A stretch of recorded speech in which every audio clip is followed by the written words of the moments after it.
No, we always move. Trying to tell me to stop moving, basically. Yeah, but man can't sit still for Sit all up, that time, you bro. fossil. Yeah, Be a man. Oh god, this chair just sank, bro. You're not a youngster. Alright, boom. Here we go. Nah, that is not man. I can't sit like this all the time. I'm a newscaster, bruv. You're a postcaster. I'm a postcaster.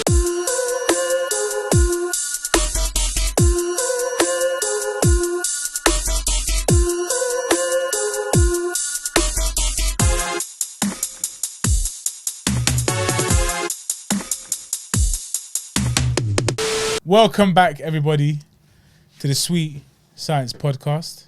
This is episode 19. I always check with you because you're aware of these things. I'm not. Is it 19? 19. This is episode 19, blood, of the Sweet Science Podcast with myself, Fat Mouse, up in this biznitch. Who else we got? I'm Kash, a.k.a. Kash, with a K and not a C.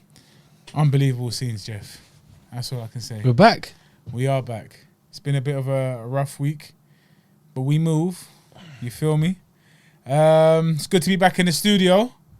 Slightly, I clocked last week that the Airbnb that we were in was sensational. On camera, it looks so dank. I don't know why you keep saying Airbnb. It's my yard.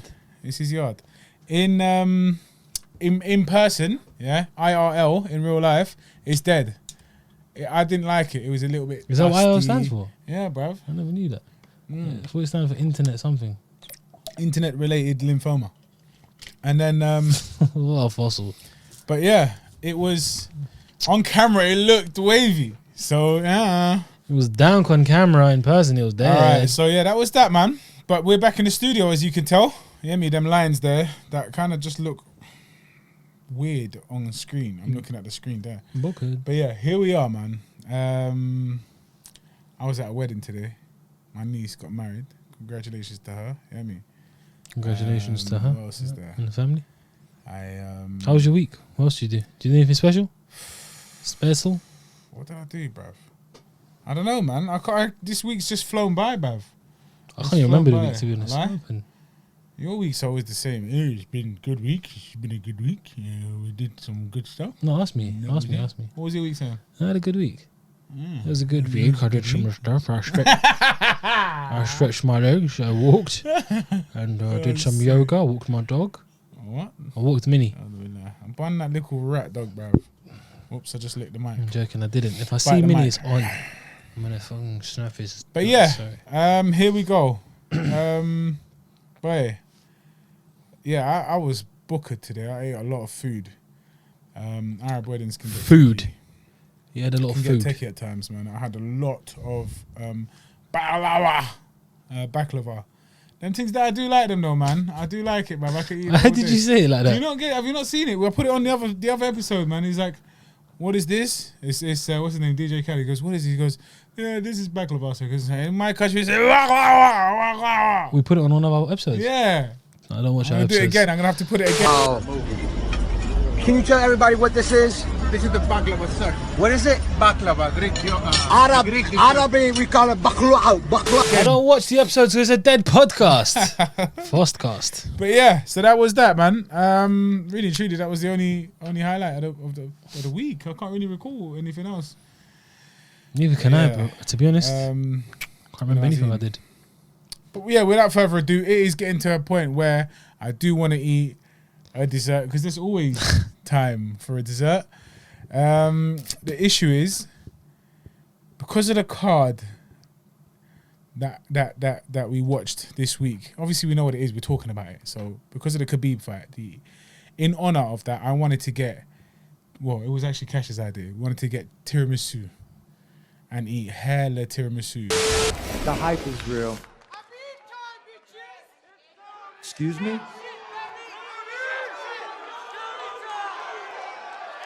It's tiramisu time, motherfuckers!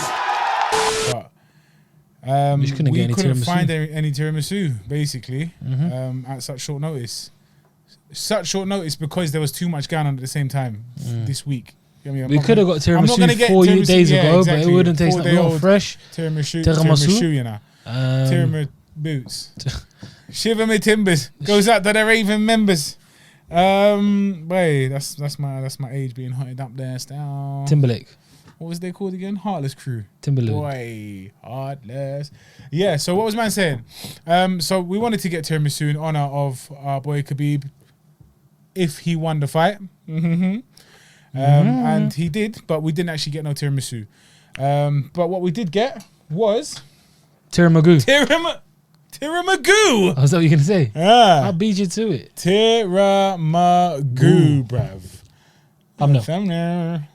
Yeah. So obviously we all know that the book's a little bit battered because The books. it got battered. The books. You're a booker. But this is the hot puds. What did I call it? 2 times hot puds. Man said hot puds. But what one? That's how I love. That is not a laugh, bro. That's a That is some laugh. flipping squawk. Yeah. Shabba But this mother. is hot Oh, puds. look. Give it. What's Chocolate, bro. Don't touch me, Sorry, bro, with your flipping overwarm hand. Shabba mother part. Mother puds. Bruv, what is this new thing that you just This developed? is how I You love flipping it. freak, I blood? developed it today because I go. All right, so I'm not gonna lie to you, yeah. That looks boom. Remove foil, heat up, enjoy. Should I go heat them up for 30 seconds while you quick talk to them? Alright, go on. Do you want to? Yeah, talk to them. Talk to them. Oh, it looks good. I go Talk to on. them. You know why? Because talk to them. Hi guys. Listen, he's gonna go heat up and be back. There you go. And so yeah, basically, my week was fantastic. To be honest. Listen. Now he's gone. He's left. I can't wait to do this podcast all by myself. And nobody tell him what I say. I want him gone. I'm looking for a new podcast partner. So if there's anyone out there, anybody, if you're dank, you don't need to send in your CV. Just DM, man. We'll sort something out. Otherwise, send in your CVs because I've had enough of him. He's useless. I do everything. I do all the work. I wake up early. I do everything. I do the research. You know what I mean? He's just here to eat dessert. He's using me for my talents. All right? So this little segment here is just me grilling mouse because I hate him. I want him out of my life forever. And so, yeah, if there's anyone that's interested, please let me know. I'm more than happy to have you on the show anytime you want. And also, whilst I'm here and we're talking about it, subscribe. Wait, I'm in the middle of something. Wait there. Subscribe, comment, like, share. Do not forget. I'm coming back. Open up, blood. What the heck's wrong with you? I was I'm trying to go record timing, yeah? How is And I it? ended up getting it all over. Like, it's just hot. wow. Blood, I'm not gonna lie to you, yeah? So basically, that was not unplanned. Sorry, that wasn't planned, yeah? That wasn't lack of planning, is what I'm trying to say. Basically, I wanted it cold. He wanted it cold, but then I looked at it, and you know when it's so cold that you see the little steam on the top, the condensation? Bruv, it's going to be frozen. So I made an executive decision to go heat up right now. Yeah? The microwave's literally just there, so it's not a thing. Oh, it smells good. It's actually Yeah. good. Man's back. We're back. What was he talking about? I know, we'll just... Man said, we were just, that's because we're family. we are family. not much, we were just talking about life in general. Cool. Yeah, you can see it. Yeah, so this is the hot puds, 2 times chocolate brownie because there's 2 of them. Yeah, so 2 Kelbrook punches. What's up, Rani? And it's a little bit, so after heating it up, the top is more like a, what's that thing called, blood? Goo. Like a sauce. Goo, bro. But earlier it looked like a ganache. You know, ganache is like a thick Kevin Nash? in a mort. Kevin Ganache. Yeah. But yeah, I'm not gonna waste no time. Bismillah. This. Oh, so basically, wait. So you know it's liquid, yeah? The top is now fluid. I picked up the spoon. This guy didn't waste no time. I took a spoon, I lifted it, and the fluid just filled that gap that I made. Yeah. That void. It's like a fountain. Blood. It dipped in. Can I review it? Can I already give it a score? I already know the score. All right, go for it. Oh my. Taste? Sorry. Uniform. Appearance? It looks alright. It looks a bit... Ceramic. It looks a bit messy. It's getting It messy. looks like a ceramic tile. Carry on, bruv. Shiny and no all one that. heard me say ramekin for you to understand, for them to understand ceramic. Oh no, I was actually... I didn't even clock with I didn't even know. What's ramekin? This thing here, it's called a ramekin. Okay, fossil. Appearance, I'll give it a 7. Okay. I think it's just standard. Taste, I'm gonna give it 9.5. Raw. I love it. So what's the 0.5 though? You like gold specks on the top, innit? You want something more from Goo, innit? You want a bit more from I them. want some goo. To make it 10, I would need a bit of crunch. You know, just a little bit of You crunch. do like a little bit of texture. All right, so basically, yeah. Textiles. So what? Say, I need another one. I'll tell you why I need another one. Because I'm a pig. Now, also, you know what? Okay, so from now on, this is going to be my standard, yeah? If I'm reviewing based on appearance, if it doesn't look like shit, it's going to get an 8.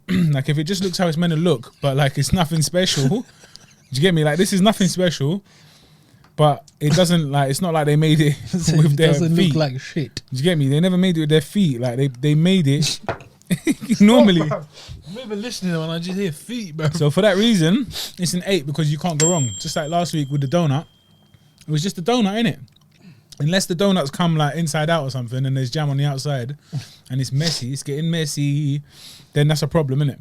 But with this, so yeah, the standard, just so you don't know, from now on it's 8 for a standard dessert that looks how it should look. Yeah, no point in penalising them.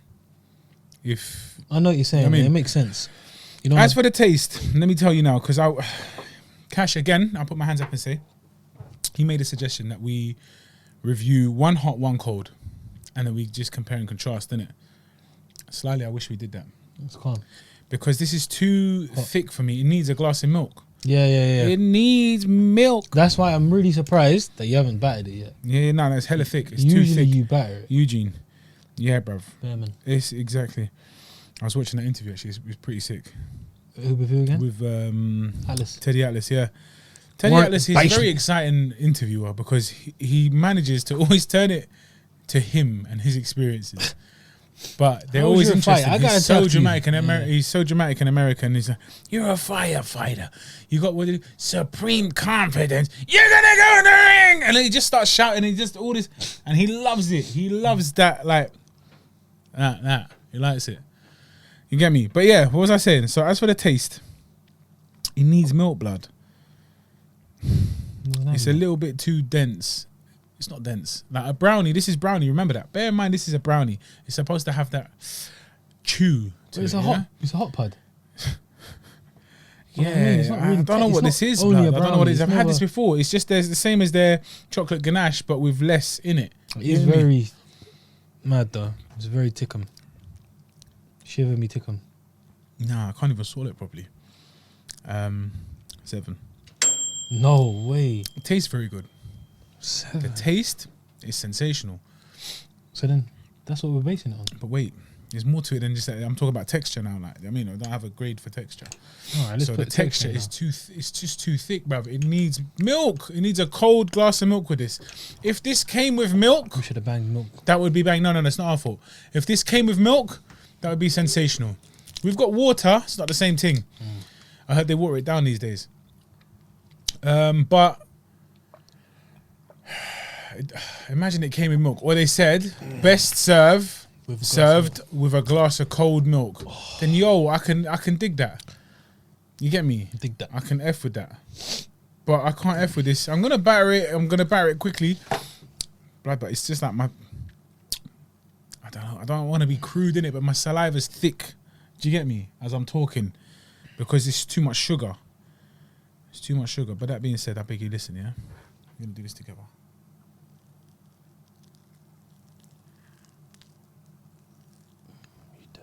I don't know if you can hear it.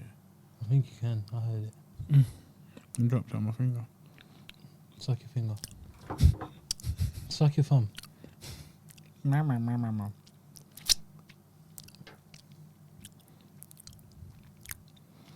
Are you doing that weird thing? you Mukbang. do? Yeah, that's it. No, but it's not mukbang, it's the other one. ASMR. You good, man. freak. What are you doing? It's good. Finish it. It's too thick, bruv. I can't do it quick. All right, I'm going to part that to the side for a little bit. Wow. 7 out of It's 10. the first out of 19 8 out of weeks. 10. The first time he hasn't finished the dessert. I'm going to straight finish away. it. By the way, yeah, just so you lot know, because I'm as real as they get, yeah? You see when we finish recording and he's got leftovers, he's like, I can't finish it. I finish it. There's one time I didn't do it, and that was with the donut challenge, because he had about 10. He just took him home. Man had like 2 or 4. He had 4 in it. 4.5. Took the rest home. 4.5. I wasn't on it, obviously, because I'd already had 12 in 4.5, 3.5. No, he's rubbing it in now. He's a rubber innerer. Too much. It is a lot of sugar. Sorry. It's just too much, yeah. Anyway, I wasn't feeling that. But yeah, that was good. UFC. Hold on, man. Let me carry on talking about the chocolate. Oh, really? That's it. There's not much to say because the chocolate was chocolatey. So the chocolate was chocolatey. Do you get me? You know when it's like it's rich chocolate. You know that's rich chocolate. But still here, man. It's still here. Do you get me? I agree with you. It's I'm not really feeling dense. that. It's dense and thick. Yeah, it's Yeah, too. yeah, It's nah, too nah. chocolatey. Goo? And I love chocolate. You can go better than that, bruv. Wow, you're so creative. All right, cool. So what was he saying about the what? UFC. How'd you say it? UFC. UFC. And fight UFC. So yeah, yesterday, day before. It Whenever was this last comes out. night, bro. Oi, it was Depends when at this a comes normal out. time. We don't need to know.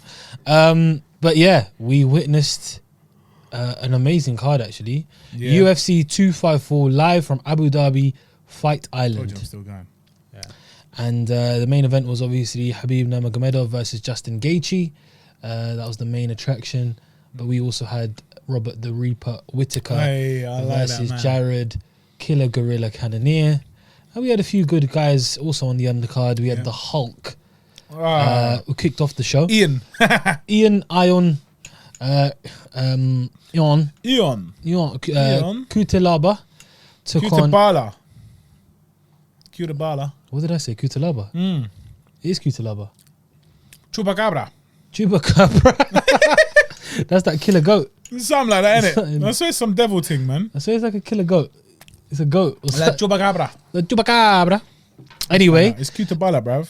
double check. I think it's Cutelaba. It's not Cutelaba, bruv. You flipping racist, bruv. Just anything. That will do. It doesn't sound Cutabala. I'm sure it's Cutelaba. What? It's Cutelaba. Flipping hell, bruv. I've been calling him Cutabala forever, bruv. Guys, let's go back to Do that. you know? All right, that reminds me. What? Go for it. You know when he left and I was talking about what I was talking about? That's why. All right. What was he Now talking you know. about?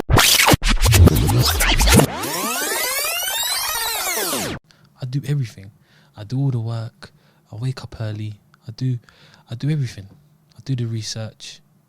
You know what I mean? He's just here to eat dessert. He's using me for my talents. All right? So this little segment here is just me grilling mouse because I hate him. I have to review Subscribe to the channel and watch the episode. Then you'll know. It was the best segment ever.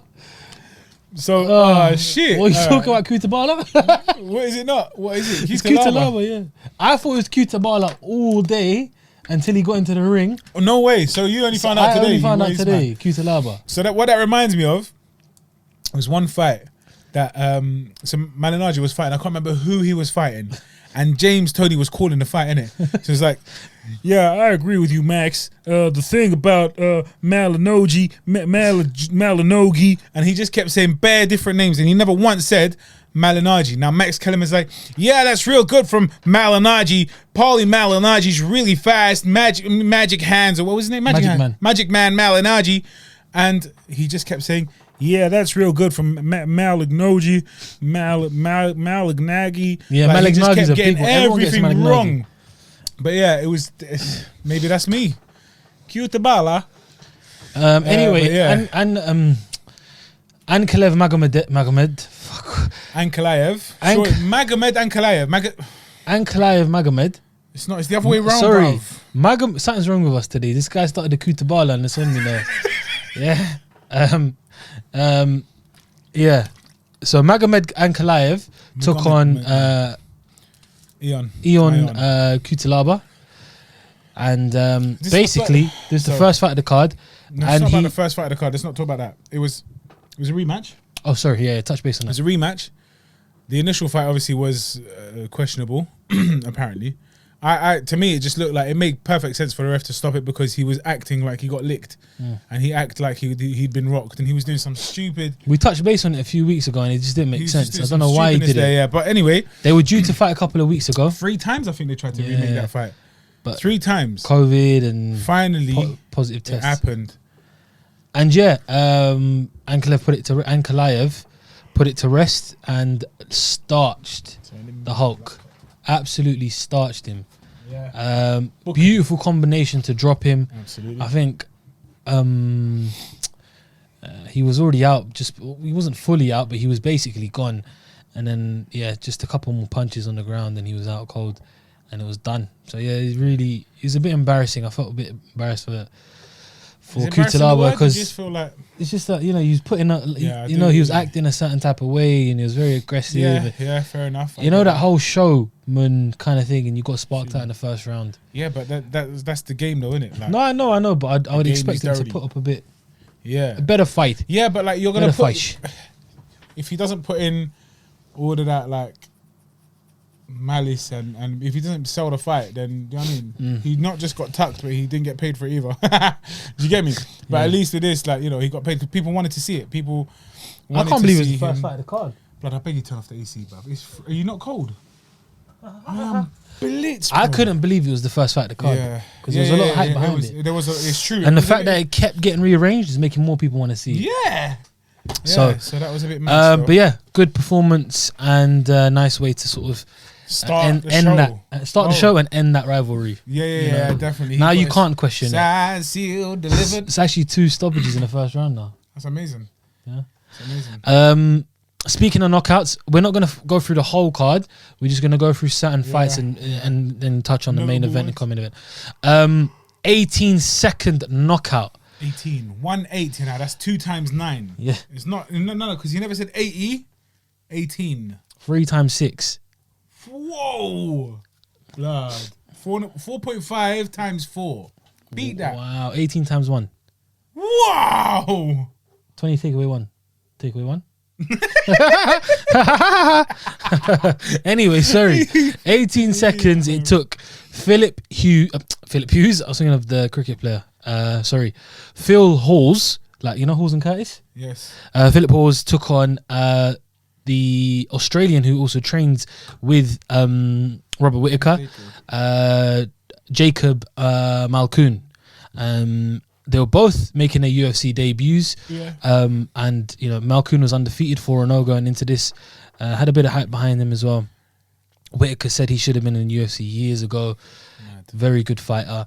And he just got pammed in 18 seconds. 18 seconds. Was a superb knockout.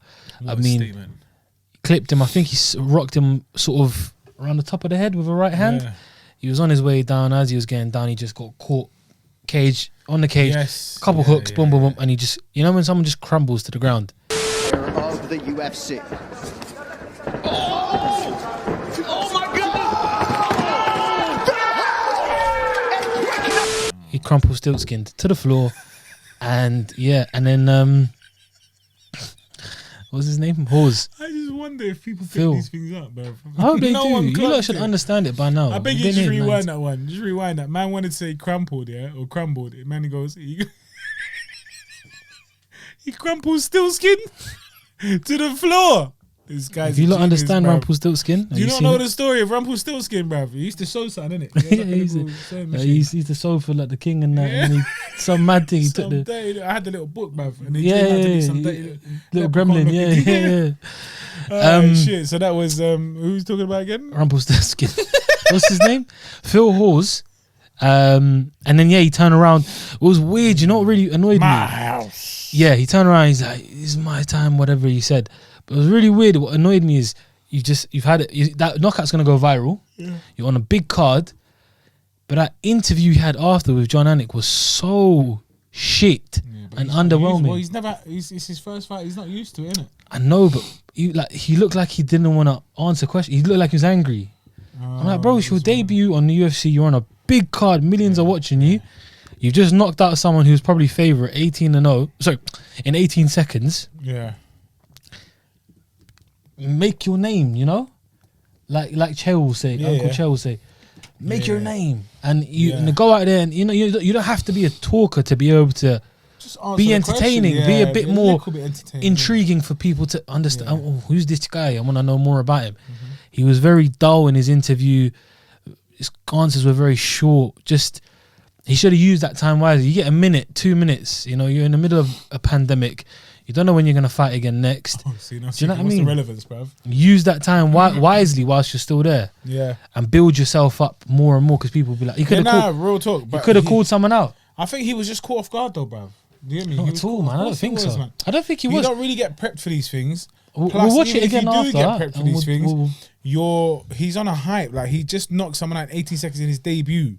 Do you get me? So I know, he's but just that's what I'm thinking, saying. You should be shit, like, excited. he is excited. He wasn't though, but because that interview was so He was just monotone. It was. He was It flabbergasted. was like, ask me a question that What's in it that time, in terms of, oh, well done. You did it in 18 seconds. How'd you feel? I felt good. It was nice. It was a good I fight. got shy in It was bro. like that, Got and it shy, was bro. not even like he was shy because the cameras were all run when he Yeah, knocked him yeah. out. DJ Yeah, man, man, but that was hype, that innit? that energy should have carried through to that interview, just for that That's true, segment. That's true. Do you know? That's true. Because that's where you're gonna make a name He's for right. people. He's right. He's right. But it is what it is. It was a great knockout. It went and it will go viral. Yeah, it went In viral 18 quick though, bro. seconds. But I mean, again, So yeah, congratulations, Phil Hawes. absolutely. And I think Malkoun will be back. He's a good fighter from what I've seen and from what I've heard. So yeah, it's just unlucky. He got clipped, and yeah. it happens early on in fights. It can happen really early on in the fight where It can you happen get in caught anything. cold. Yeah. Yeah. So Crazy. and then we talk about Malkoun's training partner, the co-main event. We move on to one of your favorite fighters. No, you say that about everyone, innit? But like, I just No, have, but you really like him. He's a sometimes good there's guy. no reason for it. Do you understand me? What do you mean? But I could, as in like, well, there's no reason why I like this guy. There's no reason. But for as regards Robert Whitaker, yeah, I was about to say the Ghost because you did that as well, Guerrero, innit? What's his name? The Reaper. Okay. Well, firstly, that's a sick name. Secondly, he's just a world-class fighter. He's a very, very good, entertaining fighter Too much who's chocolate. got a skill set which, you know, covers the expanses of all the domains of MMA. Does that make sense? I mean, he's great stand-up, great ground game. You know, like he's got Good grappling. He's got good grappling. He's got decent footwork. I mean, decent. It's nothing, you know, sensational, but he's got it. Do you remember on So Pro you Evo Yeah. back in the day? No, they don't. I don't know if they do it anymore because I Little play stats. FIFA. 99. You know the stats, and then he used to have the shape. Like, yeah, the Pentagon. Yeah, So you're saying He's like well rounded. He's all around. He's well rounded. He's a nice Pentagon. You know, he's a Pentagon. Pentagon's 5, isn't it? Yeah, bruv. Unless there's no, but yeah. Octagon. eight. No, what's 6? Hexagon. Hexagon, obviously. Man think said it was octagon, like say they're fighting a 6-sided. No, cage. 6. I think the Cage. shape was 6, but yeah. I know what you're saying. Oh, is it? He's- I can't remember, but I just said Pentagon because that's what was in my head. But anyway, whatever the shape so it he's was, a very well-rounded it was all of fighter, them. Yeah? Yeah. And on top of that, you just can't dislike him. He's so cool, so calm. Do you think he's such a Miskeen? lovely gentleman? Huh? Miskeen. Yeah, like the way he In laughs. what sense though? You Nah, know, in he's his just- post fights and stuff, He's he just just like, it's just easy he says going. that and he goes, do you get me? ah, like everything. He laughs at He everything. does it like that for real. It was a good He's fight. just going you, man. Do you know what I mean? He's a good guy. Or Good like luck. when you know that went a little bit viral, but when Khabib was like, "Yo, I just want to smash. I just want to maul everyone and maul these guys," and then you just see my man at the presser, and he's just like he's laughing at it. He's slightly taken aback, and he's creasing. He's just such a nice guy. Do you get me? So yeah, it's not like one of my favorite fighters, but he's definitely good, and he's definitely up there still, actually, like in terms of ability. But that's not even why I like him so much. Do you get me? He's just a likable character. He's someone you can't He's hate. a likable character. It's like Wonderboy Thompson. Just some guy you just can't really. Yeah. And if you hate him, you got a problem. You have a racist, or you just fascista. But yeah, Robert Whitaker took on Jared Cannonier, another very dangerous and another likable character. Yeah. There was no trash talk between the two, and this was a very good. This is it. Killer gorilla. Yeah. So what is this, blood? Is he channeling energies? Maybe, I think so. Flipping good rising. Yeah. Yeah, it was a number 1 contenders fight Yeah. between two of the best in the division. Again, Robert Whitaker was he's on the road to redemption since losing to Adesanya. Came back won a good fight, a technical fight against Darren Till. Yeah. Credible name in the division and someone who's quite dangerous as well. And Jared Cannonier, since his heavyweight debut in 2014, I believe it is, has had an up and down career, but found his feet in the middleweight division. You know, it's crazy thinking he started at heavyweight. Crazy. And now he's at 170. Mad. He was always a small heavyweight anyway. He just was but quite tubby. So lost all the weight. He looks like an animal in tremendous shape. Came in, and it was. I think it was expected. It went as we expected. So Robert Whitaker won the unanimous decision. Expected. I didn't expect it. For me personally. So the way I saw it was unanimous decision, bruv. Yeah. It was 2 rounds to 1. It went as expected. It was 2 rounds to 1, 29-28 on all three judges' scorecards. But you know what though? I didn't really see Cannonier winning the round. Which round did they give him? I think they gave him the first. I think. Yeah, probably give him the first, but it was a close call. And I did literally, as I was saying, like round 1, it was very, very even, and it could have gone either way. But I would say I'll give that to Whitaker, just because although Jared Cannonier did more meaningful, significant strikes, a lot more damage with the kick. You know, he was really taking some damage. Whitaker's front leg was taking damage. He was selective with the kicks. It's difficult to check them though because he kept switching stance. Yeah. Cannonier, it's a good point. And then round 1 it was like, but then he was just picking him off with the jab. He was picking him off with he's got a very good jab. I said to you as well, remember, it just became a battle of punches versus kicks. Yeah. It was a kickboxing match, but one using hands, one using kicks. Mad. Grappling didn't really come into it, but when it did, no, it didn't come into it until it needed to come into Whitaker it. did well, and Cannonier basically did well to get back up as well. Yes, both strong guys. He did. So was it the second that he got knocked down? Who Cannonier? No, he got knocked down in the third round. Knocked down and knocked He got knocked down in the third round, and then he hurt Whitaker afterwards. Yes. It was weird because second it round was was quite clearly Whitaker's though as well. Again, it was a tense back and forth, but Whitaker just did enough. Like he was just much more active. Do you know what I mean? Like I don't have much ratings for Whitaker's footwork, but this is more it's like a personal thing. Like I like my fighter's footwork to look graceful. Do you see what I mean? It doesn't matter if you're doing enough to get out of the punch. This is by my standards. It's weird because what you're talking about footwork. Whitaker's footwork is so strange. He stands so wide, and he bounces a lot. Yeah. And guys who bounce on their feet don't really stand wide. Yeah. Unless you're a karate-based style fighter. That's very true. Like Stephen Wonderboy Thompson, he's wide, but he's karate-based fighter. Whitaker's not that. Yeah. Whitaker doesn't really throw too many low kicks. He throws a lot of high kicks, but he doesn't really chop the legs. He only goes for headshots. Very true. He headhunts a lot. Yeah. And I think for us, it's because we're so predominantly come from boxing background, we look at that footwork a lot. It's true. I do, like, for me, footwork is an art in itself. Do you know, I mean, like, obviously, it's no secret, but I trained boxing for a while, right? And the first thing you do before you throw a jab, before you do anything, and we used to call it, this is All Stars Gym in Harrow Road, yeah? We used to call it a scum corner because you go there, you're not allowed to throw a punch. Your hands stay up by your chin or just literally below your eyes. And I always say that's where your hands live. They live here. So it's going out and it's coming back and they live here. But all you do is literally move to the left, move to the right, move back, move forward, left, back, right, forward, whatever. And that's all you're doing. And you could be doing that for days on end. Yeah? As in like the whole session, that's all you're doing. After the warm up and after all of that, yeah? All you're doing is footwork. And it is something that you have to keep doing until you perfect it. And once you perfect the front foot moves forward first, then the back. It's the same distance. They're never wide apart or they're too close. It's always just the right amount of distance. No crossing over. No crossing over.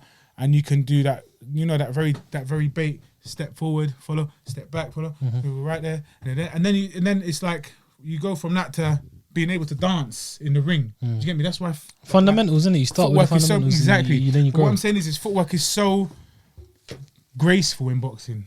It's always looked like that to me. It's always looked like a bit like. That's why I like Lomachenko's footwork, because he's graceful with it. That's why I like Izzy's, because he's graceful with it. And it's not obviously they dance in it, so that also helps clearly. But yeah, footwork for me is a very attractive thing. Do you see what I'm trying to say? Like, I can really respect someone that's good and light on their feet, even if they're big. Do you get me?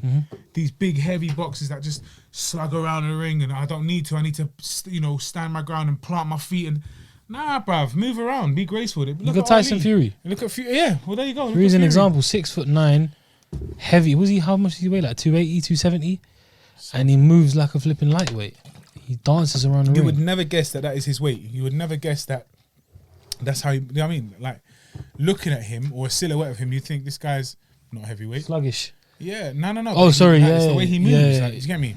He's graceful on his feet, but yeah. But yeah, no, it was a good fight though. In general, I liked it. If it was a 5-round fight, I think it would have been a lot closer. Yes, absolutely. Simply the fact because Cannonier was chopping the legs, and over a 5-round fight, because of Whitaker's movement, he bounces a lot and he uses his feet. Yes, he might not be the most graceful on his feet, but he uses his feet a lot to move around. Yeah. And he was getting clocked to the leg. His leg was red. That leg. And it was Cannon is dangerous with the leg kicks. We've seen what he did to Anderson Silva. Yes. When he battered his legs and stopped him from a leg kick. Crazy. I don't think it would have happened in this fight. I think Whitaker still would have won. But if it was 5 rounds, I reckon that it would have been a lot closer. Much longer. Even Whitaker said it in the post fight. He's like, I'm glad it wasn't 5 rounds. Because Cannonier is a very powerful guy. You could just tell he's very strong. And coming from heavyweight as well, he's naturally accustomed to that. He's brought that power with him. Yeah. He's taken bigger licks. So yeah, it was a good fight. It wasn't a brawl as I thought it might turn out to be, but it ended up being a tactical, more of a technical brawl. Yeah. Yeah, it was not. They mentioned it, not the way Till and Whitaker was. Till and Whitaker was very, very. The whole fight was just tense, chest. Yeah. This was they let it go a little bit, especially in the 3rd round. Yeah, especially when Cannonier got clipped and he went down and he got back up. Then they started to exchange a little. I thought that was going to be it, man. So did I. He did well to survive that. He did very well. Bro. When Whitaker got hurt, I was like, he's seeing red. He's going to exchange. He's going to get clipped like he did with Adesanya. Yeah. But he did that smart thing. We looked at the clock, remember? Yeah. And then he went shot straight in for a takedown. And then just sort of grinded it out for the next 20, 30 seconds. Yeah. And the bell rang. Yeah, he got rocked. He thought, damn it, like, don't throw away. It could be over. You know what I mean? Because it was you saw his leg went.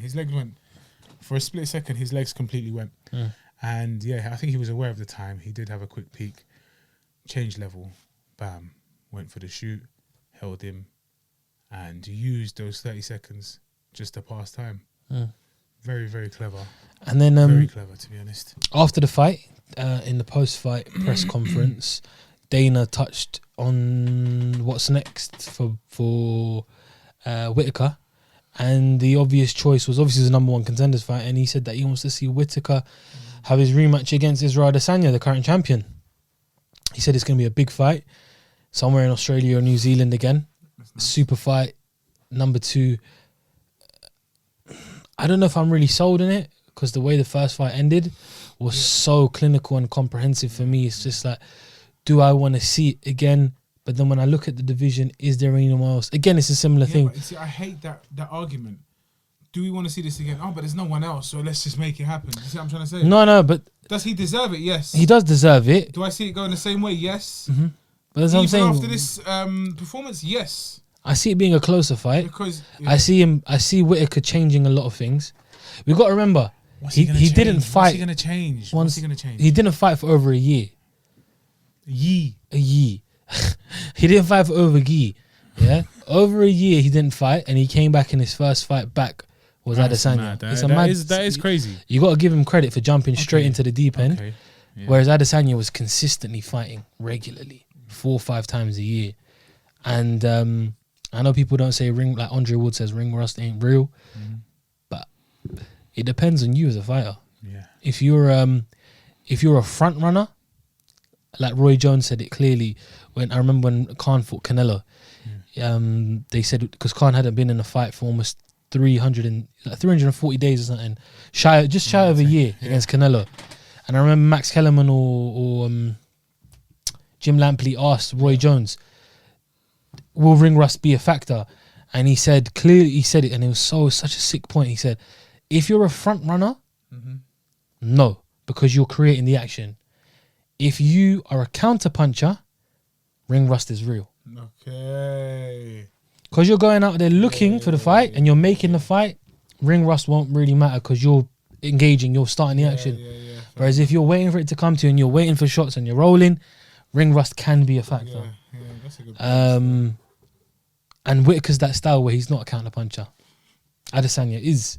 So Whitaker's coming forward, so I didn't think ring rust would be an issue for him. Cage rust, whatever you want to call it. Man said cage rust. And it kind of was, because he was burnt out. He had 2 wars with Romero. Then he had some issues and he came back and stuff. So I don't know. I see it going the same way. I see Adesanya winning the rematch. I just don't see anyone beating Adesanya. But when I touch base on who else is there in the division, Adesanya's almost cleared out the division already. You know? If you really look at it, he's beaten Romero. He's beaten Paulo. He's beaten Whitaker. There's Till. Till doesn't deserve it. He just lost. He's beaten Gastelum. There's only really Jack Hermanson who just lost. There's Cannonier who just lost. There's Till. Those are the 3 up there. The 3 fights that make some sense. Yeah. Okay. Fight Whitaker. I'll give him a rematch. No problem. They're all rematches. Firstly. Okay. The rematch with Whitaker because Whitaker's come off this win. Yeah. He's number 1 contender now. I don't see it going differently. I don't see the exact same thing happening. Not the exact same thing, but I will say that if Cannonier was able to attack his leg that much, oh yeah, you did say this, yeah. Then Izzy will have no problem taking that leg out. Do you get me?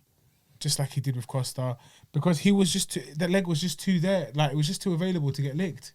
Do you get me? That's just, but still, I'd watch all of these fights. The 3 that I'm suggesting, I'd watch them all. Then I would say Costa rematch. And I know I had this discussion with a few people. No one agrees with me. Why does he deserve it? It was like a complete blowout. I don't agree, but yeah. You don't agree with me? You don't think he deserves it at all? Not now. And I don't blame you for that. Are we talking about Israel's next fight? Yeah. Okay. Okay, but not necessarily next, but the fights I want to see. The fights that make sense next for me anyway. Okay. I would see a Costa one. And I'll tell you why Costa, yeah? I understand it was a complete blowout and anything was negated and whatever in it. I can't help but think that there was something there that night that made him choke. And I know Dana don't care. He's like, whatever. Like, you tell me. Would you give him a rematch? Would you give him a rematch after that performance? No. Yeah? But you have to just kind of give it a little bit more thought. It's not just after that performance, yes or no. Yeah. There seems you got to look be at it in a context. backstory. And I know he says there is, but I understand what you're saying. I do agree with you in that sense, because it doesn't make sense. Every fight Costa's been in beforehand, he's had one style, which is that train. Go forward, battering ram. He didn't. All of a sudden, the guy who said he's skinny boy, he's going to take out, he's going to knock out the easiest. Yeah. Somehow it flipped. It is to do with Israel negating his strengths. Yeah, but at the same time, I do understand what he's saying, and I do think there was something wrong with Costa in that sense, because it just wasn't natural. It was like you said. It was if up until how many fights? No, it's cool. How many fights was it? 15, whatever. How many fights he's had? Costa? I think it's like 10-0, 11-0. Is it? Yeah, Adesanya was yeah. You're right. Every fight, I think he was 10-0 he was 11-0 up until that fight, I believe. Every fight, like you said until then, has been the same. And you're telling me now he's changed game plan. Just this in the one biggest time fight of his my life. man. That makes sense. And he not only has he changed the game plan, he's changed it to negate the one thing, or to throw out the window the one thing that everybody says will win him the fight, could win him the fight. Do you get me? Something was up that night. I don't know what it was, but something was up that night. So I would like to see that fight. And the final one, obviously, when comparing his last four opponents, I know what you're gonna say. I know you know his last 4 opponents, and you can see the damage he took. Yeah, with the 3 that counted. So you want me to fight? Yeah, exactly. The 3 that counted that you would expect to be difficult fights for him. So Costa, Costa, Yoel Romero. And who was the last one? Whitaker. And Whitaker, yeah. And he took no damage. His face looked cool. against Gastelum, that wild card, he was busted up. Yeah? Badly. So styles make fights. I know Gastelum's just come off a loss. Against who? Who did Jack Hermanson. Jack Hermanson, bruv, with the heel hook or whatever. It was a heel hook, innit? Yeah? That quick one as well. It was just so annoying. Again, that was an underwhelming fight. Didn't Jack just lose then? Yeah, that's what I'm saying. It's just like everyone's Who did Jack losing. face? And, Cannonier. No. Was it Cannonier? Check it. Where's your phone? I'm going to check It. It wasn't Cannonier, man. I'll tell you who it was. With your Gastelum stuff. Yeah. But anyway, so I want to see one of those 3 fights. I beg you, like, sell me something different. Or tell me why these ones don't make sense. They all make sense. You can make an argument for each of them. Or like he said, you can make a case for this. You can make a case for that. Chael Sonnen, innit, with his over-dramatic, over-emphatic voice. But yeah, Cannonier's last performance was the Gastelum. Before that, he lost to Cannonier. Sorry. What? Yeah. Jack Hermanson's last fight was Kelvin Gastelum. Oh, before that. But before the Gastelum fight, he lost to Cannonier. So that's okay. Yeah. No, we were talking about Jack Hermanson. What? Yeah. Sorry. Yeah. Okay, I get it. I thought he fought again after Gastelum. So did I. No, we're getting confused. It was Cannonier was before that. 100%. Yeah. Who's he fighting soon though? I don't think anything's booked yet. They're looking at Till, I think. Okay. But he's also called out Paulo Costa as well. No, you see, I don't want Costa to fight anyone but Adesanya. One thing. So Adesanya. While we're touching on Addy and Whitaker, yeah. If Whitaker's not next, I don't want to see Adesanya fight anyone else in the division. If it's not Whitaker, Wow. I want to see either he move up and face the light heavyweight champion, the new light heavyweight champion, Polish Power, Jan Blachowicz. If not that, which I think he should take that fight first. I don't think it makes sense for him to go up and then fight go for up the title. again and take on John Jones in the super fight. I don't see him take on John Jones. Not go up again. I don't. I think heavyweight's too much for him. Yeah. But yeah, I'd either say Jan Blachowicz win the light heavyweight title, and then John Jones versus Israel Adesanya for the light heavyweight title. That would be a madness. Give us that super fight. Those are the 2 fights I want to see if he doesn't take on Whitaker next. If he moves up, yeah, okay, cool. But if you stay within the division, then we just put Khamzat up at 185. Oh God! Speaking of that, that was amazing. Don't you reckon that was beautiful to see? I do feel like Leon Edwards got hard done by, innit? Yeah. Oh yeah. So I'll explain it quickly. Go for it. Excuse me. Literally a few days ago, we posted on Instagram as well.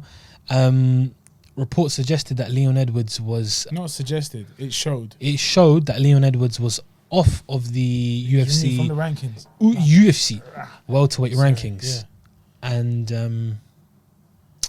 really strange. Stuff. It was weird. It was very strange.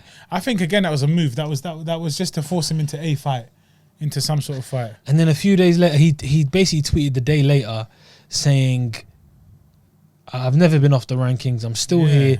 I'm number 3. Khamzat, are you ready?" Or something like that. I will put the tweet up now. And Khamzat obliged and said, "Yep, I'm ready to rock and roll, baby." That's what he said. Yeah. He's definitely got a ghostwriter for his tweets, bro. Of course, rock and roll, baby. And then a couple of days later, the fight was made. Dana confirmed it again today in a post-fight press conference. Signed, sealed, delivered.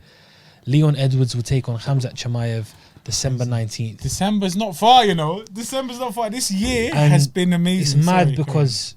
You know, I'm a big fan of Leon Edwards. I think everybody knows. And I think he's a very good fighter and he's an underrated fighter.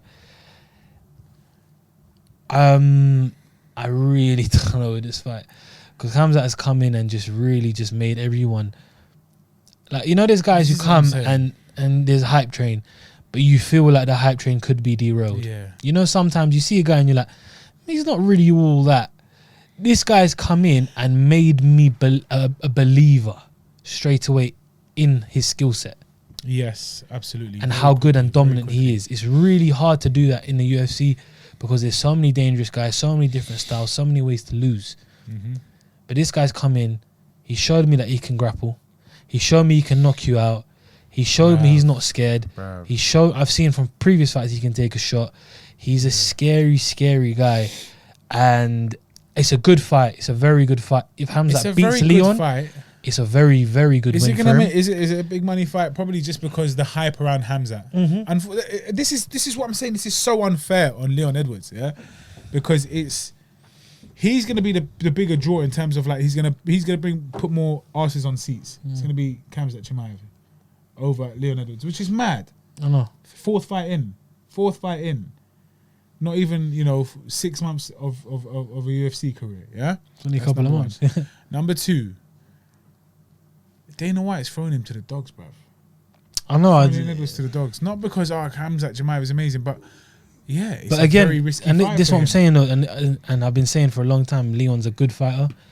If he is good, he will dispose and dispatch of Khamzat. Yeah. If he is good enough, he'll do it. And if he does win that fight, there's you no gotta give holding him- him back now. You can't say to him you don't deserve a title shot because no one wants to take on Khamzat. Nobody. It's a low but risk, they're probably no, it's a high risk, low reward fight. But the problem is, everybody that has been ducking Leon and ducking Khamzat still has that same argument and still can have that. You can justify. Well, he beat Khamzat. I know, but so I what? think The guys, that was his 4th fight, bruv. This is what I agree 100%. But this is why I think it'll be different. Because Dana is using Khamzat as his... What's the word I'm looking for?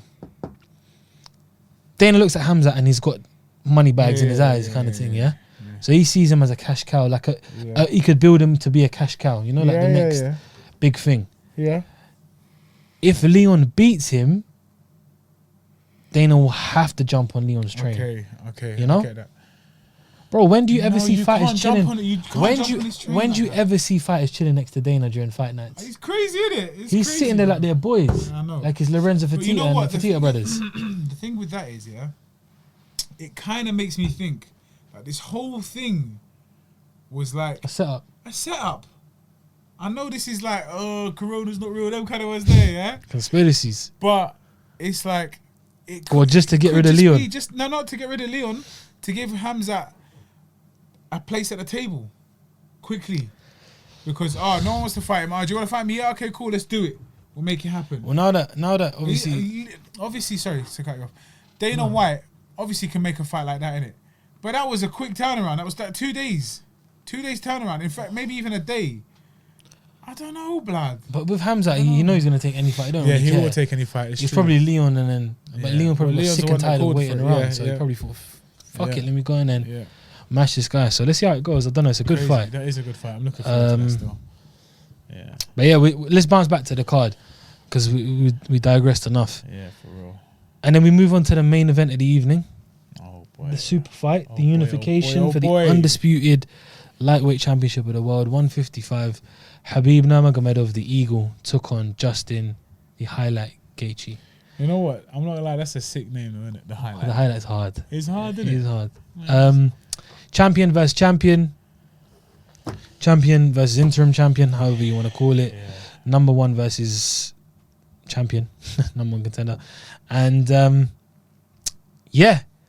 it went the way that it should have always gone and everyone should have believed. That's the thing, though. It's like there was such a threat of it not going that way that a lot of people quaking in their boots. Do you know what I mean?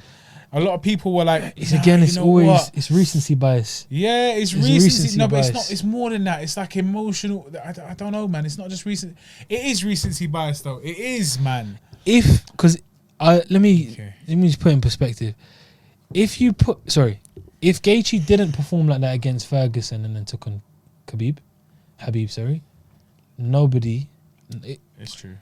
That's true. Gaethje prior Ferguson Far fewer people would have said would that do Gaethje was going to win. Yeah? And Gaethje had the best chance out of a lot of these guys because stylistically, it was a tough fight for Habib. Yeah. But again, and we've talked about, especially in boxing, there is levels to the game.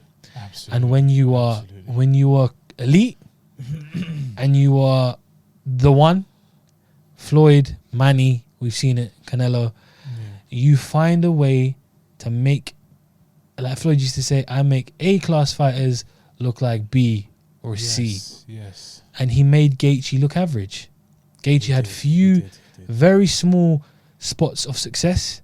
And they were wild exchanges. And it was, and again, when the going gets tough, you revert back to type.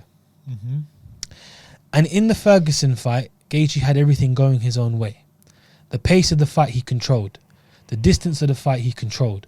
Everything was in Gaethje's control, in his grasp, in his hands. Yeah, absolutely. Habib flipped the script completely. I did not expect Habib to walk him down like Gennady Golovkin. Crazy, isn't He it? fucking chased him around. He was moving possessed. He did, yeah. Like a robot. He did. And I was worried because I'm like, Habib is exchanging He was a locked lot in. more He than was I locked in expected in him that to fight. do. He was locked in that And it was more, I think they exchanged more out of fear than anything else. Habib knew that from what I saw, and I'm not a bloody expert in MMA. I'm decent at what I know and I've got decent knowledge, but I'm not some bloody Mystic Mac who's going to tell you everything. But from what I could see and from understanding the fight game, Habib was very reluctant early on to shoot, simply because he knew Gaethje has power in his hands and his legs to put your lights out at any given moment. Gaethje did a... And Gaethje was very scared. Scared is a strong word. Fearful. It's the same thing, man. Just use thesaurus. You know what I mean? Scared seems like He's you're a conscious, coward, he was like you're very very worried. Conscious. Okay, He was very conscious about being taken down, so he again didn't use his strengths. He didn't use but he did a good... What he did, though, was find the distance. He found a good distance. Correct. Where Habib Khabib was cannot struggling shoot. He can't come to in grab there. him. Yeah, And when he he did, never it gave was him always opportunity. like, let me use an example, like just about missing his arms and elbows. He was getting away very quickly and because he has slithering enough out. time to see it coming. You get me? Correct. Um, Habib catches people in exchanges very often. yeah. The only two guys I've seen him who he was very reluctant to shoot in against when exchanging was Conor and now Justin. Conor McGregor and Justin Gaethje. Why? Both very good with their hands. Dustin is very good as well, Poirier. But I think he didn't respect Poirier's power as much as Conor and Gaethje, and understandably so. Gaethje stopped everyone he's been in with that he's won. Yeah. And Conor's got disgusting power in his left hand. Crazy. Can put you to sleep. It was as if we took emotion out of it and we take away sort of the hype. Yeah. It went how it should have gone. It went Yes, as expected. yes, Habib yes. was pretty dominant. Yeah. Apart from a few wild exchanges here and there where I think he was running off emotions and really, kind of wanted to make a statement because it ended up being his last fight. Yeah. We'll touch base on that very shortly. Apart from a few leg kicks that Justin landed, he didn't really land too many strikes. There was a few little hooks that got caught and slipped and stuff, and it's really skimming Habib. Habib really did just... As soon as Habib took him down in the end of the first round, I was like, yo, Justin really won't be able to hang with this guy on the floor. Mm-hmm. And you saw he tried to go for the armbar at the end of the round, ran out of time. You said it straight away. You're like, oh, damn, he's ain't got enough time. Another 30 seconds and maybe. And then you see it in the second round, a couple minutes in, took him down, and then it didn't really take him long. Beautiful transitions, amazing transitions to get into that position. Such a lovely... And then I didn't expect him to go for a triangle choke. I didn't expect... Because usually when he gets the back, you know what he's going for. He's going for that rear naked choke. Yeah. It didn't work out at the beginning. Transitioned again, slid around, and then got the triangle in, and Gaethje tapped. Ref missed it first time, missed it second time. I think he missed it the third time. The thing is, he and then tapped fourth. Khabib. Yeah. This is the thing. Like, I'm just wondering why. Obviously, you don't stop because you just don't stop. But occasionally, like, what should happen is the tap just means, listen, even if the ref can't see, bro, like, I'm done in it. Unless that you think that Gaethje or whoever your opponent is, that he's gonna be like, nah, I never tapped what you're on about, which is unlikely. Do you get me? It's just mad. It's because still, it's like, but it's good. He though. didn't want to let go. He didn't want to let go until he literally put him to sleep. It's to the, you fight to the We bill. thought he You know was what I gonna mean? But die. it's true though. It happens. Yeah. You never know in fights. It's You know, true, man, it's them can true, try and be it's true, sneaky. it's true. It's like in football, they say play to the whistle. Don't cry and complain. Before I like Floyd and Victor Ortiz. Amazing. Ref said go. Amazing. Time to go.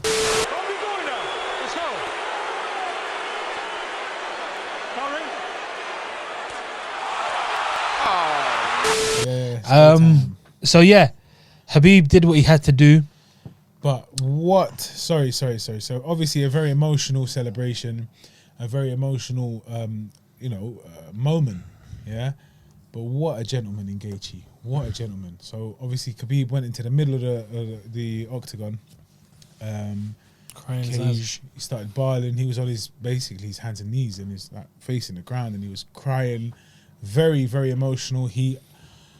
We never saw that. Like obviously anytime like people in some like press conferences and stuff, they'll mention his dad. He goes like, "Why do you think? What do you think? Like, why do you ask this question?" Like people, it's true. Like some of these guys just ask questions. They're just buzzwords. Oh, how do you think you're gonna do without your dad here?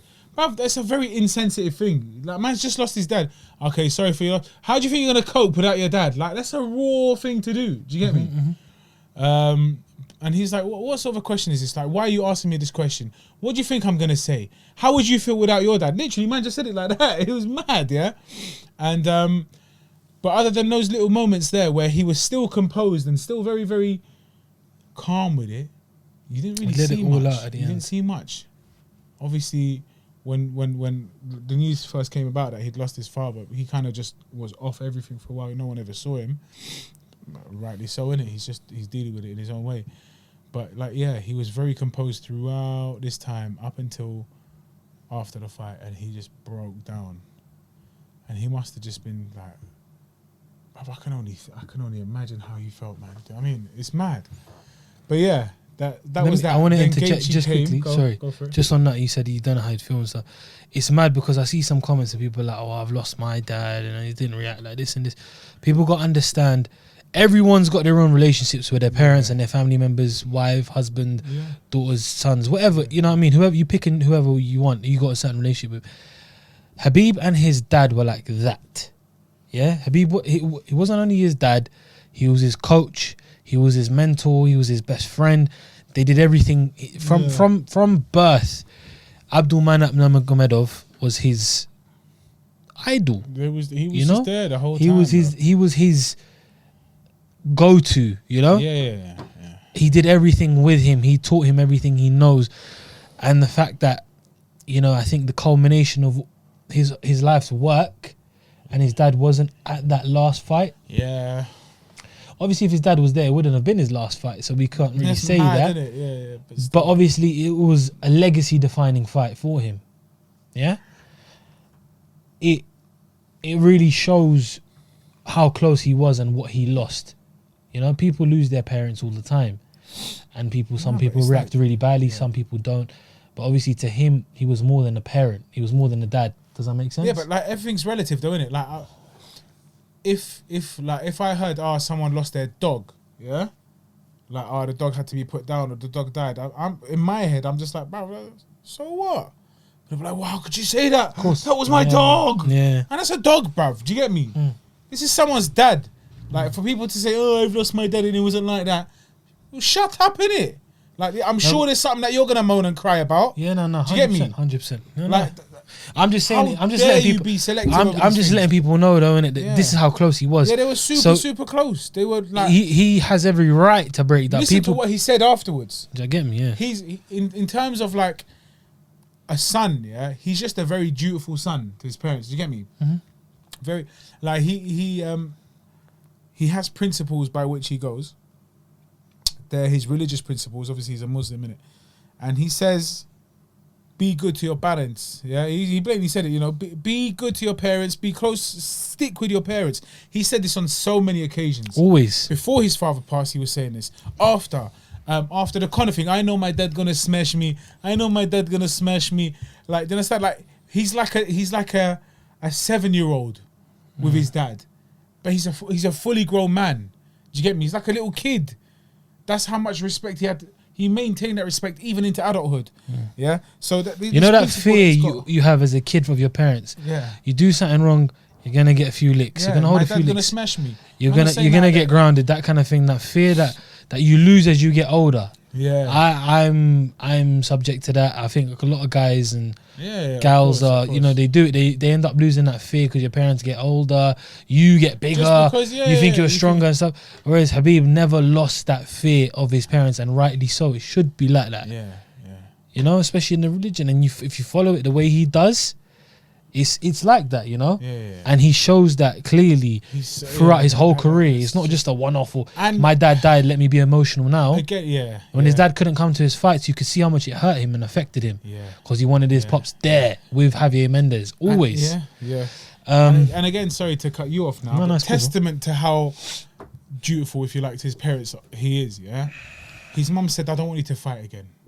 He managed to negotiate. Okay, Without Mum, your let dad. me just seal this. Yeah, as in, well, obviously his dad's gone in it, so he managed to negotiate. Let me just seal this one, Marge. Let me just get number 29 in it. I know, I want to do more. You know, I can. You know, I'm fit. I'm healthy. I'm at the top of my game. Let me just get this one, and I'll honor that, innit? And like, again, so some of them tears was probably because, you know what, I don't even want to stop doing this. Do you get me? Come to think of it, obviously it's emotional, and the bigger emotion is because you've lost your father, you've won the fight without him. People were questioning how you perform without him. There's a lot of all of that just coming into one big emotional ball, yeah. But there's also shit like I didn't want to stop, but I have to. And he didn't want to, but he did for his mum. You know, this Can I one thing? crazy. Post fight again. We talk about the post fight. You remember I said to you when he was coming out, he looks nervous. Yes. Dana White said in the post fight press conference, if you look at him coming out and just before the fight, he was huffing and puffing. He was breathing heavy. yeah. He's not like that. And I noticed it straight away. I was like, he looks nervous. Yeah. And obviously, so basically, long story short, we didn't even say it. Habib retired. Oh yeah. Habib retired from the game. Thank you. Today, I want to say it was my last fight. And no way I'm going to come here without my father. After this fight, he put his gloves down. He was taking his gloves off. And what was it everyone expected? We thought he was getting itchy hands or something. He was going to take his gloves off. Was it Curtis Blades? My balls was hot. No, that was Derek Lewis. Lewis, yeah.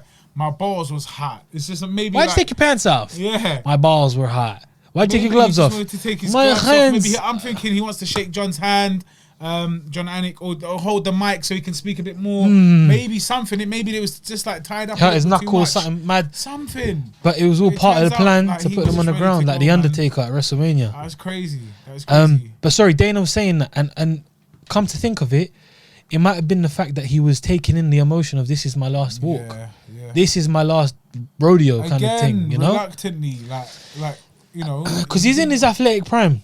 You know, when do you hear a champion walking out at the top of the game in their prime? You don't hear that. You hear champions walking out at the end of their career who have won a title, who were at the top. Yeah. Like, you know, Mayweather walked out. He was at the top, but he wasn't in his prime. You know, Roy Jones was he still at the top? But you know what I mean? When Roy Jones left, he wasn't in his prime. These men don't leave in the prime. The only one I can really, even Kawasaki when he left on top undefeated. Really wasn't in his prime. Whereas Nurmagomedov is retired now, and he's in the athletic Literally, prime. he was just going He's up. dominated everybody, and he can continue to dominate everybody. Yeah. And then I see people saying, oh, "I don't believe him. It's a publicity stunt." Like No, on he doesn't on play the those games. He don't play those games. on the True Geordie podcast, there was a couple of men. I don't know who they are, to be honest. Sorry if I'm being rude, but I don't know who the other guys were. One guy was, I think he might have been a Geordie guy or a Scouser guy. I just remember, I think he was wearing a yellow t-shirt. He was like, he probably saw what Conor did, and Conor made some box coming back. That's a really stupid. And I'm like, bro, you got to understand, thing. they're cut from a different cloth, my Yeah, brother. no, it's- They're yeah, different it's breed. very, very Habib is not that kind of guy. No. He's a man of principle. He's a man from of the word. mundane. You gotta understand. He's from Dagestan. He's been brought up different. You see how close he is to his dad, and what his dad says goes. Again, it's that respect value. He said to his mum, "This is done. It's done. I ain't coming back." Exactly, and he said, "If I made that promise, I can't change it. Like I can't go back on it." If So he people- said, "Oh, you know what? I'm falling out of love with the game." Okay, cool. If he says, "You know what? I don't want Nothing to do with finances. He's super up. Nah, He it's can go none of that. anywhere. It's none He of can that. go anywhere in the United Arab Emirates. He can go anywhere in the Arab countries. He can go anywhere in sort of. He can stay around in America, really. innit? But I'm just saying, anywhere he goes in them kind of areas, predominantly Muslim areas, Yeah. he's gonna get everything catered for him anyway. So peas don't matter to him anyway. He's a superstar. Now, even in the States, in Russia, wherever he goes, even in Europe, he's huge. So money has never been a problem for him, and it won't be a problem for him going forward. he He's was made successful. enough. So yeah, people saying it's publicity. He wants to come back. He wants a bigger. None of that. Absolutely not. Once he said he's gone, he's gone. The only fight I see him ever coming back for, if he does, is GSP. Yeah.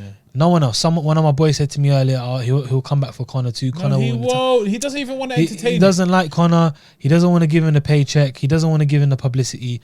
He will not come back. You got to understand, these kind of guys, these Dagestani, these Chechen, these Russian brothers, they don't play games. Yeah. It's not a joke. This isn't. They don't have. They don't know this. Let me tell them one thing, but do the other. In his books, that's him lying. Do you understand? That's him cheating. And they don't do that. People. They just don't do that. These people, it's like, I'm not gonna say men of honor, but they are men of honor. Do you get me?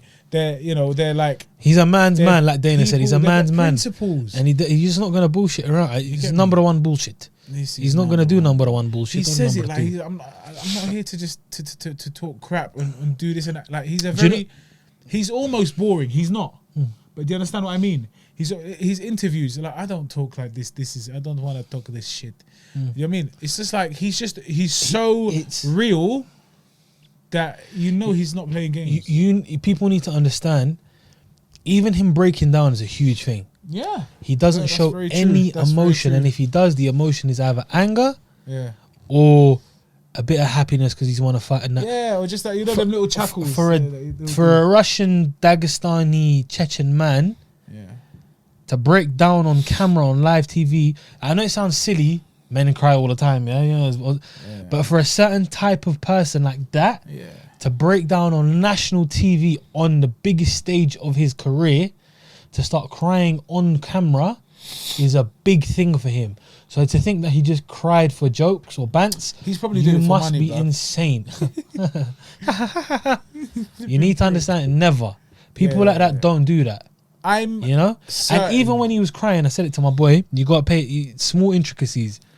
Not once during that whole time, he cried for about a good 5-6 minutes, did he look up to the camera and show tears. He cried like that. He cried like that. Brother towel in his face. And then when he was standing and he was a bit teary when he was getting the championship, head down, the little sheep thing. Another thing? That he never showed his face once. Why? Pride, honor. That man's man. I ain't going to show my tears. And when he was talking, again, the little interview with John Anik, he could have broke down again. Some people do, I just want to say thanks. I mean, he's not putting it on. He tried his best. He was panting. He was gasping for breath, trying to compose himself. Do you get me? Like, none of that was playing games. It's a struggle. Like, it was a struggle for him to hold everything in. Alhamdulillah. What a G. Alhamdulillah. I really rate that guy, man. Honestly, like, you can't say it's sad to see him go because, I want to see him come and pam everybody. I would have loved to see him. Just that 30 number is good. But it is what it is. He's done what he had to do. He proved his point. He's legacy secure. All he wants now is to be labelled pound for pound. Number one. So on Tuesday, I need number one pound for pound. Otherwise, I'm going to your office. I'm going to smash. Let's quickly touch base. So Khabib's done from there. That means the title's vacant. We've got Conor and Dustin Poirier who are looking at fighting each other. How does that go?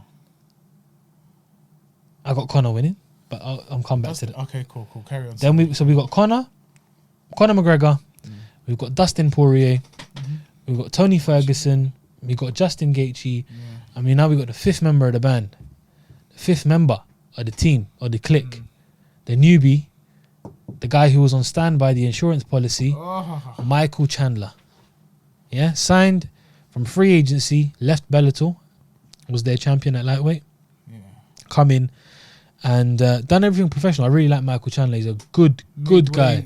Came in, made weight, and to be honest, he said, "Do you think you're gonna fight?" He's like, "No, not really. I don't think I'm gonna fight unless anything happens. Obviously, I don't think I'm gonna be there, but it's a good experience for me. I'll get to meet my co-workers. I get to meet my colleagues. I get to see the bubble. I get to see a big fight. I get to see Khabib fight live. I'm happy to be here. It's a big thing now that he's here." Because it opens up the division a bit more. Yeah? We could have a little round robin. We could have a little mini tournament. You know, it looks like it's going to be Dustin and Conor going at each other for a rematch in January, I think, sometime. That could even be for the vacant title. You don't even know. We could see Gaethje versus Ferguson rematch. I don't really want to see that, to be honest. We could see Ferguson Chandler. We could see Gaethje Chandler. Yeah. Chandler's up for it. He said it in the fight during the fight card. I think it was after the Khabib fight. He said that Gaethje said he's ready to go in 6 to 8 weeks. Why not? Why not? Yeah. The division is now open. Because I would have seen Khabib mauling every one of them. Yeah. Now that he's gone, it opens it up. And it kind of allows Conor a nice way in to win another title and to be back at the top. It's mad how the world works. It's mad because would you have expected Conor to be champion? Last week, if you asked me who's going to be champion at the start of 2021, in the first couple of months, I would never have said Conor. And I wouldn't have said Dustin. I wouldn't have said any of these guys. Yeah, not Dustin. Khabib is now just out of nowhere dropped a bombshell and said he's gone. Yeah. It's opened up the whole division. So we got a lot of good fighters. And yeah, no, I'm looking forward to it. I'm looking forward to what happens now.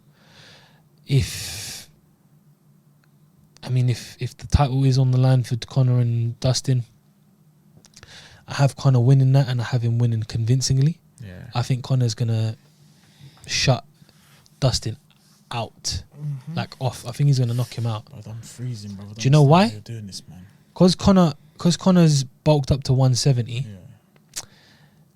That power, I just feel he's going to be too big and too strong for Dustin. I know it sounds silly, but I just feel if he clocks Dustin, which I think he will put him out. Then I see the rest of them just going at it. Chandler's going to be a problem with his style. Mm-hmm. He's again very well-rounded guy. Yeah.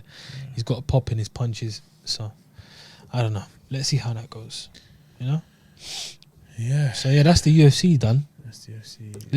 Let's quickly a couple of minutes touch base on boxing. Yeah, just not even to touch base on boxing, just to talk about what's coming up, man. Because there's on Halloween night, slowly getting there, man. We got 1 week away from the fight that got rescheduled. Obviously, it was meant to be today. Well, yesterday, same day as the Khabib fight, but very wisely they pulled it, rescheduled for a week later. It's Gervonta Davis and Leo Santa Cruz. Very good fight. Very, very good fight. Showtime released today that it's on pay-per-view for $74.95. Bro, I don't understand. $75. These $75. must be so hungry. They're like, listen, if we get 5 pay-per-view buys, we're nice. Because they've had just nothing recently. Do you get me? $75 in this current climate. They're crazy, bruv. That's mad. Which is crazy. We got Tank. Who was on the other undercard? Do we even really know? I've forgotten. I haven't double checked. Okay. But yeah, we got Tank Davis, who's Floyd's protege, who is a problem. He is very good. Absolutely. Gervonta Tank Davis is very, very good. Really quick hands. Yeah. Beautiful footwork. Yeah. Very hard hitter. Mini Mike Tyson, they call him. Yeah. He's very good. And he's taken on 4-time world champion Leo Santa Cruz. Crazy. So it's a good fight. I'm expecting Santa Cruz to come forward as he usually does. He's got that style, that Mexican style, that heart of a lion, good chin, going to come forward, throw 1,000 punches in the fight, 100 punches per round. Yeah. But I expect Gervonta to pick him apart and maybe even force a stoppage.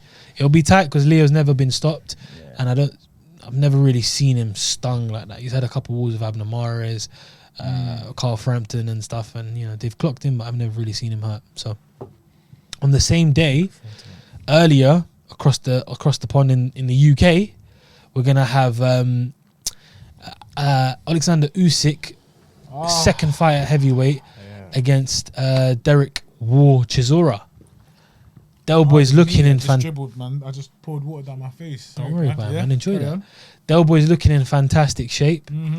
He's sparring with Bryant Jennings, another sort of elusive lighter heavyweight with that southpaw stance, etc. And I think David Hayes been jumping in with some sparring as well. And he just looks in general in good shape. He looks fit and strong, and he says he's going to take out Usyk. He's never felt heavyweight power like him. And then Usyk obviously is doing what Usyk does best, just mind games and fucking around and sticking his tongue out and dancing. But the thing is with Chisora, 4 months ago, maybe, okay, let's just say maybe a year ago, if you said Usyk versus Chisora, I'd be like, listen, Chisora's going to get smoked.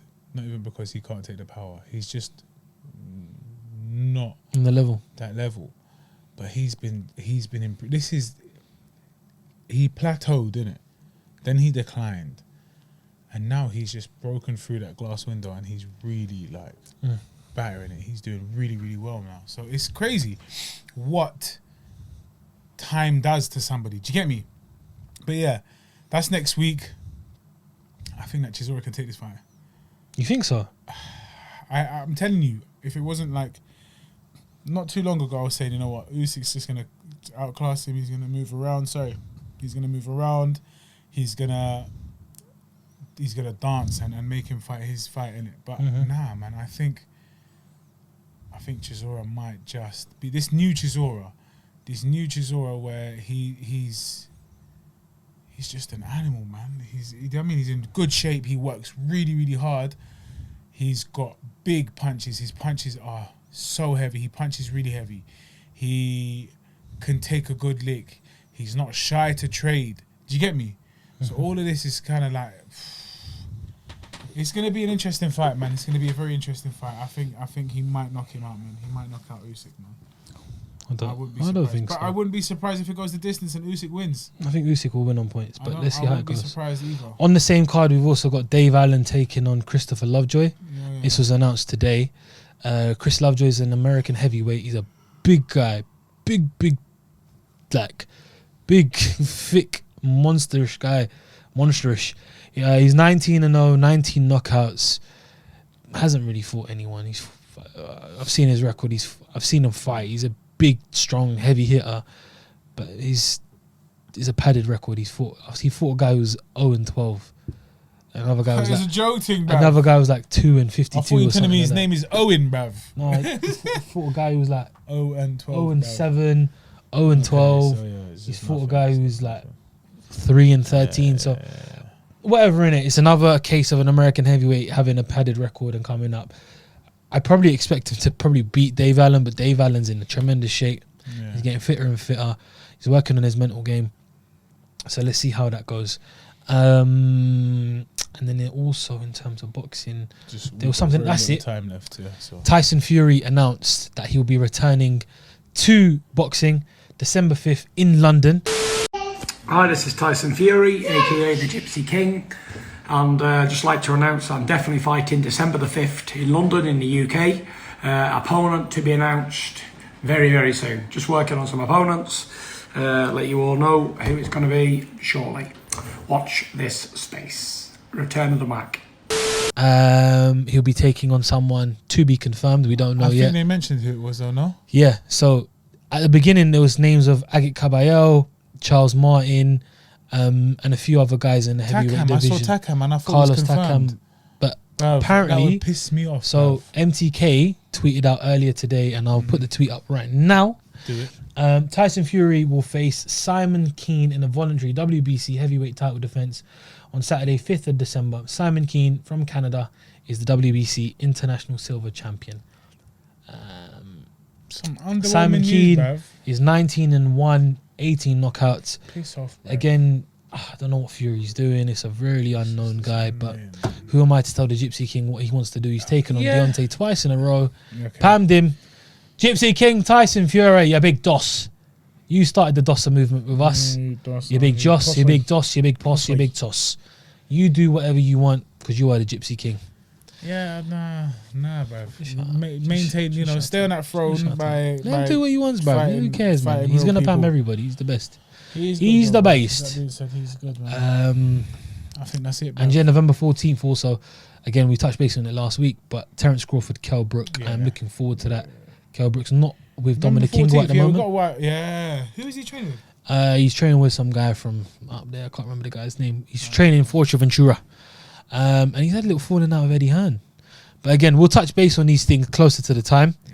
But watch this space because Kel said he's going to deliver some chocolate brownies to Terence Crawford's What? face. Not these shitty ones. Pardon me. They weren't great, but yeah, me. The chocolate puds. The chocolate puds. Chocolate punch. And on that note, let's going to end this podcast. I'll This let has my brother been Mars do the talking. The Sweet Science Podcast. This was episode 19. I've been your boy Fat Mouse. This has been. I've been your boy Cash, aka Cash with a K and not a C. My apologies, by the way, if you noticed that I'm a little bit shattered. Obviously, this was the wedding day, like I said earlier. It's just been a bloody long day. It's been a bloody long day. It's a bloody long one. I think there was a point in time he was talking, and I was just staring in that corner, zoning out. So if you kind of noticed that, I beg you just leave a comment and say like, "I watched that, man. You did well." Remember, comment, like, share, and subscribe. Just comment on everything and anything. Don't forget, and that segment without Mouse in there, obviously. I really want to see that. You lot know what to do, innit? Fossil. Comment down below. Drop me a little DM. Like I said, Fat Mouse, Cash with a K, not with a C. Episode 19. We're out, and we will see you next week. That don't work. See you next week. Thank you.